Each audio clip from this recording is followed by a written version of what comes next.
जय जय श्री राधे, जय जय श्री राधे, जय जय श्री राधे।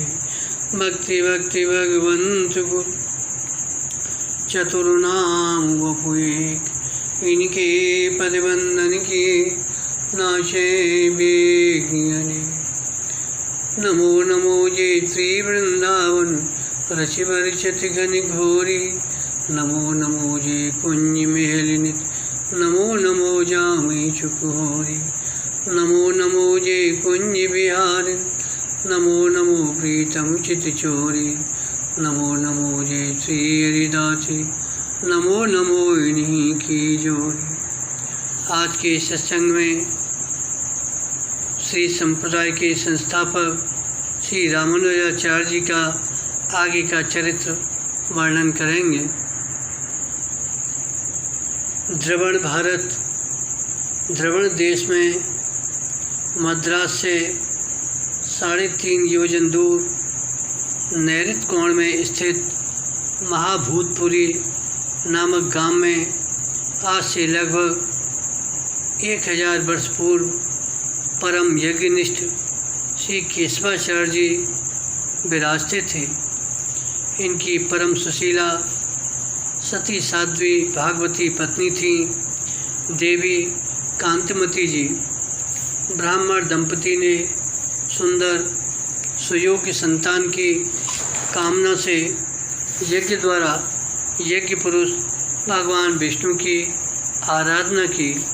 भगवान ने स्वप्न में दर्शन देकर अपने अंशभूत श्री शेष जी को पुत्र रूप में प्रकट होने का वरदान दिया।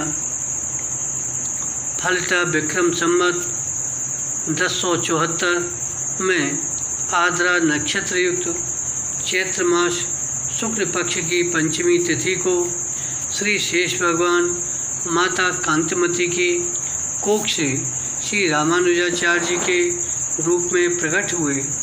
पंडित केशवाचार्य जी के घर पुत्र जन्म का महान उत्सव मनाया गया। तदंतर यथा समय बालक रामानुज के अन्नप्राशन, कर्णवेद, चूड़ाकरण, उपनयन आदि सभी शुभ संस्कार सानंद संपन्न हुए। गांव की ही एक पाठशाला में विद्याध्ययन आरंभ हुआ। अत्यंत कुशाग्र बुद्धि होने के कारण अल्प समय में ही समग्र शास्त्रों का सम्यक बोध हो गया। 16 वर्ष की अवस्था में इनका एक सत्कुल उत्पन्ना परम सुंदरी तेज मांबा नाम की कन्या से विवाह संबंध हुआ। पुत्र का ब्याह हो जाने से माता पिता की सभी अभिलाषाएं ही पूर्ण हो गई। विधि के विधान के अनुसार कुछ काल बाद इनके पिताजी का वैकुंठवास हो गया। इन्होंने विधि पूर्वक पिता का और्ध्वदैहिक कृत्य किया। इसके बाद ये अपनी माता एवं पत्नी को लेकर कांचीपुरी में जाकर रहने लगे। जन्म स्थान भूतपुरी को छोड़कर कांचीपुरी में निवास के 2 कारण थे। एक तो परम वैष्णव श्री कांचीपुरी स्वामी का सत्संग, दूसरा कारण था अद्वैत वेदांत के प्रकांड पंडित श्री यादव प्रकाश जी से ब्रह्म सूत्रों का अध्ययन। परम प्रतिभाशाली श्री रामानुज जी जैसा शिष्य पाकर यादव प्रकाश जी बड़े ही प्रसन्न हुए। श्री रामानुज जी बड़े ही मनोयोग से ब्रह्म सूत्रों के तात्पर्य को हृदय में धारण करने लगे। एक दिन की बात, श्री रामानुज जी गुरु श्री यादव प्रकाश जी को तेल लगा रहे थे और एक विद्यार्थी छांदोग्य उपनिषद के तस्य यथा कप्याशम पुंडरीक में मक्षिणी इस मंत्र में आए हुए कप्यासम शब्द का अर्थ पूछ रहा था। यादव प्रकाश जी ने कप्याशम का अर्थ किया कपि नितंब और मंत्रार्थ यह बतलाया, कुछ परम तेजों में पुरुष की दोनों आँखें कप नितंब एवं पद्म के तुल्य हैं। इस विसदृश एवं हीन उपमा युक्त व्याख्या को सुनकर श्री रामानुज जी के भावुक हृदय को बड़ी ठेस लगी और आँखों से झरझर अश्रुपात होने लगा। जब यादव प्रकाश जी ने अश्रु विमोचन का हेतु पूछा तो इन्होंने कहा कि भगवान, आप जैसे महानुभाव के मुख से इस प्रकार का हीन अर्थ सुनकर मैं बड़ा मर्माहत हुआ। भला निखिल सौंदर्य सिंधु भगवान के नेत्रों के लिए बानर के नितंब की उपमा देना कितना अन्याय और पापपूर्ण है। यादव प्रकाश जी ने झुंझलाकर कहा, यदि मेरा अर्थ अच्छा नहीं लगता है तो तुम ही इसका कोई बढ़िया अर्थ करो। तब इन्होंने अर्थ किया, कम जलम पिबतीति कपिः सूर्य एवं विकासवाची अस्य धातु से आज शब्द सिद्ध होता है। इससे कप्यासम का अर्थ हुआ सूर्य विकास, अर्थात मंत्र का अर्थ हुआ उस परम तेजो में पुरुष की आँखें सूर्य विकास लाल कमल के समान शोभाशालिनी है। ऐसे ही एक दिन सत्यम ज्ञानम अनंतम ब्रह्म इस सूत्र की व्याख्या पर गुरु शिष्य में अद्वैत और विशिष्टाद्वैत परक अर्थों को लेकर विवाद हो गया। गुरुजी अद्वैत का प्रतिपादन करते और श्री रामानुज जी उसका खंडन करके विशिष्टाद्वैत का निरूपण करते। उसी दिन से यादव प्रकाश जी श्री रामानुज जी से शंकित रहने लगे, कहीं ऐसा न हो कि आगे चलकर यह बालक अद्वैत मत को सर्वथा निरस्त करके अपना सिद्धांत स्थापन करने लगे। अतः इस कंटक को अभी निकाल फेंकना चाहिए। इसके लिए यादव प्रकाश जी ने एक षड्यंत्र रचा।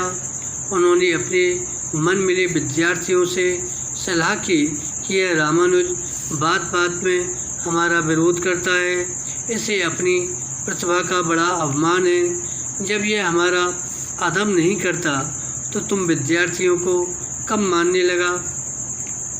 निश्चय ही ये एक दिन हम लोगों का तिरस्कार करके एक नवीन पाठशाला खोलकर एक नए सिद्धांत का प्रचार करेगा।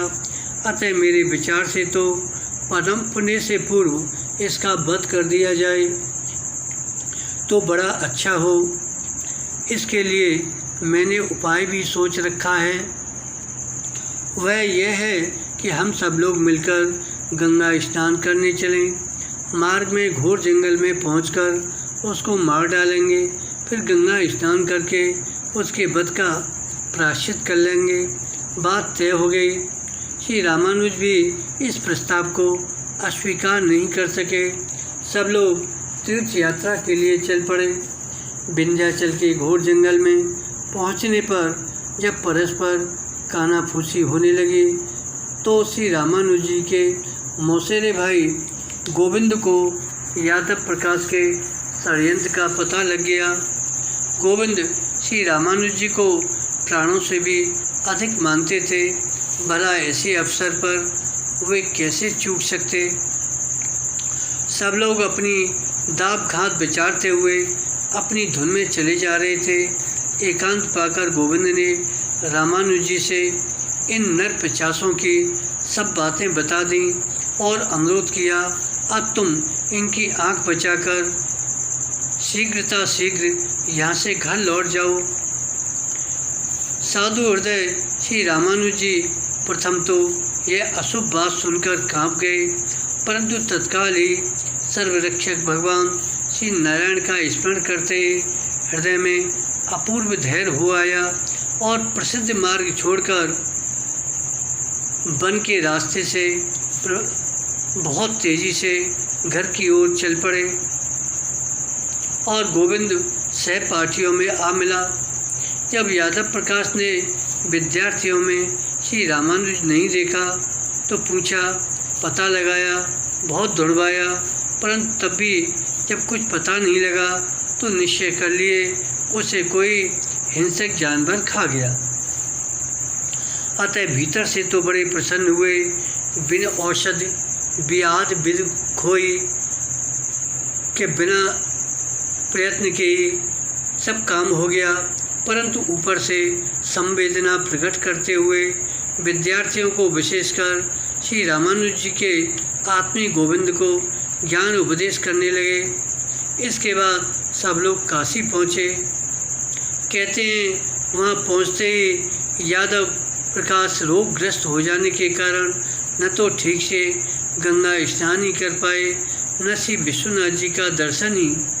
तभी तो कहा गया है, विफल होए सब उद्यम ताके, जिम पर द्रोह निरत मनीषा के। एक दिन गोविंद गंगा स्नान करने गए। डुबकी लगाते ही सुंदर शिवलिंग हृदय से आ लगा। श्री गंगा माता और भगवान शिव की कृपा विचार कर गोविंद गदगद हो गए। यादव प्रकाश ने भी गोविंद के भाग्य को सराहा। फिर कुछ दिन काशी में रहकर सब लोग घर लौट आए। इधर श्री रामानुज जी निरंतर जंगल के कठिन मार्ग से चलने के कारण अत्यंत श्रांत, क्लांत, क्षुधित, त्रसित एक वृक्ष के नीचे कुछ घड़ी तक विश्राम करने के अनंतर यह विचार कर रहे थे, क्या करूं, कहाँ जाऊं। भूखे थे, प्यासे थे, परिश्रम के कारण थके हुए थे। इतने में एक व्याध दंपति वहाँ आ गए। वस्तुतः वे स्वयं भगवान श्री लक्ष्मी नारायण जी थे, जो कि अपने भक्त की रक्षा करने के लिए इस वेश में आए। परस्पर दोनों एक दूसरे का परिचय पाकर प्रसन्न हुए, क्योंकि दोनों का गंतव्य स्थान एक ही दिशा में था। व्याध ने कहा, हम लोग तीर्थ यात्रा करने निकले हैं, कांचीपुरी होते हुए सेतु तीर्थ जाएंगे। हम जंगल के मार्ग से परिचित हैं, अतः तुम भी हमारे साथ चलो। फिर तो रामानुज जी इसे भगवान का अनुग्रह ही मानकर उनके संग चल पड़े। कुछ दूर जाने पर अंधेरा हो गया, अतः एक वृक्ष के नीचे अग्नि जलाकर रात्रि में विश्राम किए। रात्रि में व्याध पत्नी ने कहा, मुझे प्यास लगी है, कहीं जल का पता लगाओ। व्याध ने कहा, रात्रि में कहीं जाना ठीक नहीं है, अभी सोए रहो। पास में ही एक बावली है, सवेरे वहीं चलकर जलपान करेंगे। दूसरे दिन तीनों यात्री बावली के पास पहुँचे। व्याध पत्नी प्यास के कारण अत्यंत विकल हो रही थी, अतः श्री रामानुज जी ने दया परवश हो अंजलि में जल भरकर पहले व्याध पत्नी एवं व्याध इन दोनों को जल पिलाया। इसके बाद स्वयं जल पिया। जब जल पीकर ऊपर आए तो देखे वह न व्याध है न व्याध पत्नी। श्री रामानुज जी समझ गए यह कोई और नहीं, स्वयं भगवान ही थे। मन ही मन प्रभु को प्रणाम करके आगे चले तो कुछ ही दूर जाने पर एक नगर दिखाई पड़ा और पूछने पर मालूम हुआ यह तो कांचीपुरी है। मन में बड़ा विस्मय हुआ कि महीनों का रास्ता एक ही दिन में कैसे तय हो गया। निश्चय ही यह प्रभु कृपा है। घर आकर श्री रामानुज जी माता के चरणों में प्रणाम करके यात्रा का विवरण, यादव प्रकाश की बदले की भावना तथा भगवत कृपा का प्रसंग सुनाए। पुत्र को सकुशल देखकर माता ईश्वर की दया का स्मरण कर प्रेम विभोर हो गई। रामानुज जी घर पर ही शास्त्र अभ्यास करने लगे। उधर कुछ दिन बाद यादव प्रकाश जी भी कांचीपुरी में आ गए। श्री रामानुज जी का कुशल क्षेम सुनकर प्रथम तो बड़े लज्जित हुए, फिर बाद में ये विचार कर कि मेरे षड्यंत्र की जानकारी तो किसी को है नहीं, ऊपर से बड़ा स्नेह दर्शाते हुए श्री रामानुज जी को अपनी पाठशाला में पढ़ने का आग्रह किए। श्री रामानुज जी पुनः यादव प्रकाश जी के यहाँ आने जाने लगे। उन्हीं दिनों कांचीपुरी नरेश की राजकुमारी को ब्रह्म राक्षस की बाधा हुई। चारों ओर से प्रसिद्ध मंत्रवेत्ता बुलाए गए, परंतु किसी के द्वारा यह बाधा दूर नहीं हुई। तब एक दिन मंत्राचार्य यादव प्रकाश जी बुलाए गए। उन्हें देखते ही ब्रह्म पिशाच ने बड़े जोर से अट्टहास किया, हंसा और बोला, तुम्हारे मंत्र तंत्र से कुछ होने वाला नहीं है, तुम तो हमसे भी अधम हो।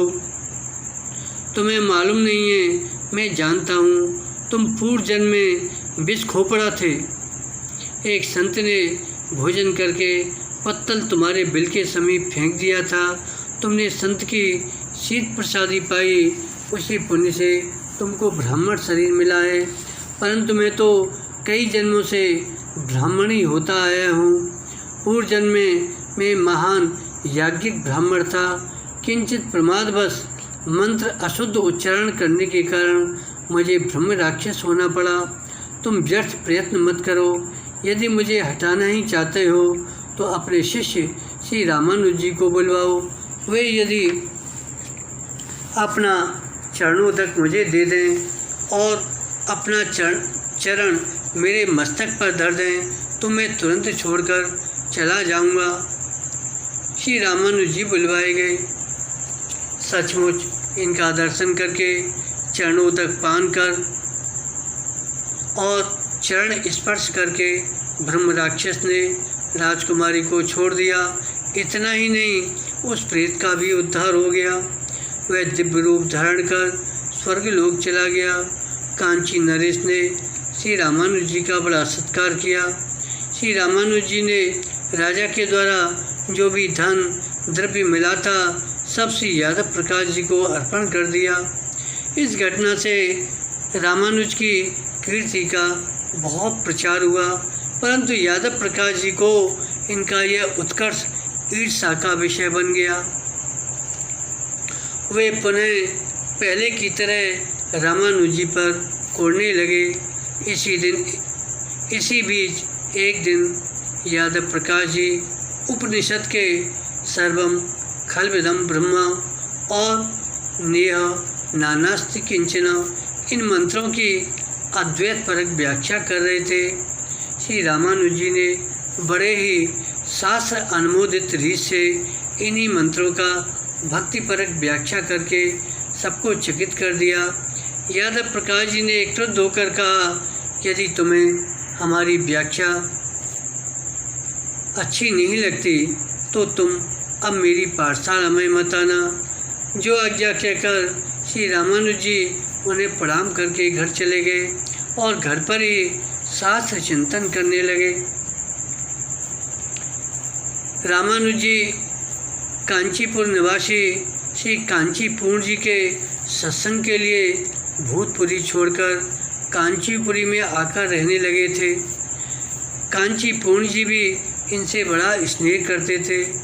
वे एक दिन घर आए तो इनको साक्षात श्री रंगनाथ जानकर बड़ा स्वागत सत्कार करने के उपरांत श्री रामानुज जी ने उनको यादव प्रकाश जी का सब वृत्तांत सुनाया और चरणों में पढ़कर बोले, मैं तो अब सब प्रकार से आपके ही चरणों की शरण ग्रहण करता हूँ।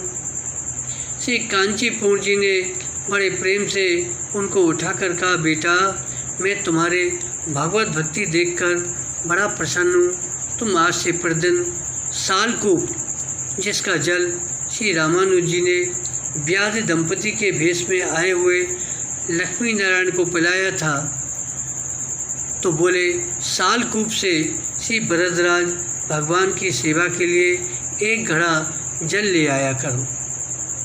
बहुत शीघ्र ही तुम्हारे सब मनोरथ पूर्ण होंगे। श्री रामानुज जी ने उसी दिन से सेवा आरंभ कर दी। श्री रंगनाथ जी की सेवा में ही उन्होंने अपना संपूर्ण जीवन, यामुनाचार्य जी का चरित्र पूर्व में आ चुका है। इन्होंने रंगनाथ जी की सेवा में ही अपना संपूर्ण जीवन अर्पण कर दिया था। अब उनका पांच भौतिक शरीर शिथिल हो चुका था और कुछ बीमार भी रहने लगे थे। उन्हें इस बात की चिंता थी रंगनाथ जी की सेवा एवं भक्ति प्रचार का उत्तराधिकारी किसको सौंपूं। इसके लिए उन्होंने वैष्णवों से परामर्श किया तो उन लोगों ने श्री रामानुज जी को योग्य अधिकारी बताया। श्री यामुनाचार्य जी स्वयं भी श्री रामानुज की कीर्ति सुन चुके थे और एक बार कांचीपुरी में श्री वरदराज भगवान का दर्शन करने गए थे तो रामानुज जी को देखे भी थे जब वे यादव प्रकाश जी के यहाँ अध्ययन कर रहे थे। अतः उन्होंने वैष्णवों की बात मान ली। इसी समय कांचीपुरी से 2 ब्राह्मण आए। उन ब्राह्मणों ने भी रामानुज जी का यशोगान किया और बताया इस समय यादव प्रकाश जी का विद्यालय छोड़कर श्री वरदराज जी की सेवा में रामानुज जी लगे हुए हैं। यह सुनकर श्री यामुनाचार्य जी बहुत प्रसन्न हुए और उसी समय अपने प्रिय शिष्य महापूर्णी जी को श्री रामानुज जी को बुलाने के लिए भेजा। उधर रंगनाथ जी ने विचार किया, यदि यामुनाचार्य जी और रामानुजाचार्य जी दोनों विभूतियाँ मिल जाएंगी तो निश्चय ही ये सारे जगत का उद्धार करने में समर्थ हो जाएंगे। फिर तो मेरी संसार रूपी फुलवारी ही उजड़ जाएगी। अतः ऐसा करूं इनका मिलन न होने पावे। देखो प्रभु की क्या लीला। आज जब श्री यामुन मुनि जी सेवा में उपस्थित हुए तो भगवान ने कहा, अब आप मेरे नित्य धाम को चले आइए। इन्होंने कहा, जय जय प्रभु, इतनी जल्दी क्या है, कुछ दिन और सेवा में रहने दीजिए। भगवान ने कहा, मुझे आपके बिना अच्छा नहीं लगता है। इन्होंने कहा, अभी तो शरीर रोग है, इस रोग का कष्ट तो भोग लेने दीजिए, नहीं तो भोग शेष रह जाने पर दूसरे शरीर में फिर भोगना पड़ेगा। भगवान ने कहा, भोग चेलों को दे दीजिए, वे भोग लेंगे, आप तो चले आइए। तब इन्होंने कहा, अच्छा तो कम से कम 8 दिन की मोहलत दी जाए, जिसमें कि यहाँ का सब कार्य सुव्यवस्थित कर लूँ, फिर आ जाऊँगा। भगवान ने पहले तो इनकार कर दिया, फिर बाद में स्वीकृति दे दी। श्री यामुनाचार्य मुनि ने 8 दिन का अवकाश इसलिए मांगा था, 4 दिन तो महापूर्ण जी को कांचीपुरी पहुँचने में लगेगा और 4 दिन आने में। प्रभु ने हामी तो भर ली, परंतु किया अपने मन का ही। श्री महापूर्ण जी और रामानुज जी अभी रंगम पहुँच नहीं पाए। उधर यामुन मुनि बैकुंठ सिधार गए। श्री यामुनाचार्य जी के दर्शन के लिए अत्यंत व्यग्र श्री रामानुज जी कावेरी नदी पार करके आगे बढ़े तो इन्हें अपार जनसमुदाय की भीड़ दिखाई पड़ी। पूछने पर मालूम हुआ श्री आलबंदार यामुन मुनि परम पद पा गए। यह सुनते ही इनको मूर्छा आ गई। श्री महापूर्ण जी ने समयोचित उपचार द्वारा मूर्छा दूर की और बहुत प्रकार से समझाया बुझाया। इसके बाद दोनों ही महानुभाव यामुन मुनि के भक्तिपूत शरीर का दर्शन करने गए। रामानुज जी ने बड़े गौर से शरीर का अवलोकन किया तो देखा महर्षि के दाहिने हाथ की 3 उंगलियां मुड़ी हुई हैं। साधारण जीव भला इस रहस्य को क्या समझे। श्री रामानुज जी जान गए श्री यामुन मुनि की 3 प्रबल अभिलाषाएँ थीं जिसके लिए हमें बुलाए थे, परंतु समय पर नहीं पहुंचने से उनको कह नहीं सके। निश्चय ही टेढ़ी उंगलियों के व्यास से आचार्य पाद ने उन्हीं का संकेत किया है। फिर सबको सुनाकर श्री रामानुज जी ने कहा, मैं श्री वैष्णव मत का प्रचार करके जीवों को श्री नारायण के शरणागत करके उनका संसार से उद्धार करूँगा। यह कहते ही मुनि की 1 उंगली सीधी हो गई। श्री रामानुज जी ने पुनः कहा, मैं ब्रह्मसूत्र एवं विष्णु सहस्त्र नाम पर तत्व प्रतिपादक श्री भाष्य की रचना करूँगा। यह कहते ही दूसरी उंगली भी सीधी हो गई। फिर बोले, द्रविड़ भाषा में लिखे गए दिव्य प्रबंधों को संस्कृत में अनुदित करके उनको तथा विष्णु पुराण को मैं वैष्णवों को पढ़ाऊँगा। यह सुनते ही तीसरी उंगली भी सीधी हो गई। उस समय देवताओं ने पुष्प वृष्टि की। सब लोगों ने श्री यामुन मुनि एवं श्री रामानुज जी का जय जयकार किया। इसके बाद मुनि जी की विधिपूर्वक अंत्येष्टि की गई। श्री यामुन मुनि के शिष्यों ने रामानुज जी से श्री रंगनाथ जी का दर्शन करने के लिए कहा, परंतु इन्होंने अस्त्र विमोचन करते हुए कहा, जिस भगवान ने मेरा अभीष्ट पूरा नहीं किया, मैं ऐसे निष्ठुर भगवान का दर्शन नहीं करना चाहता। यह कहकर ये पुनः कांचीपुरी चले आए। श्री रामानुजाचार्य जी का इससे आगे का चरित्र अगले भाग में वर्णन करेंगे। आज यहीं विश्राम करते हैं। बोलो रामानुजाचार्य जी महाराज की जय, भक्त भगवान की जय, श्री यामुन मुनि जी की जय। जय जय श्री राधे, जय जय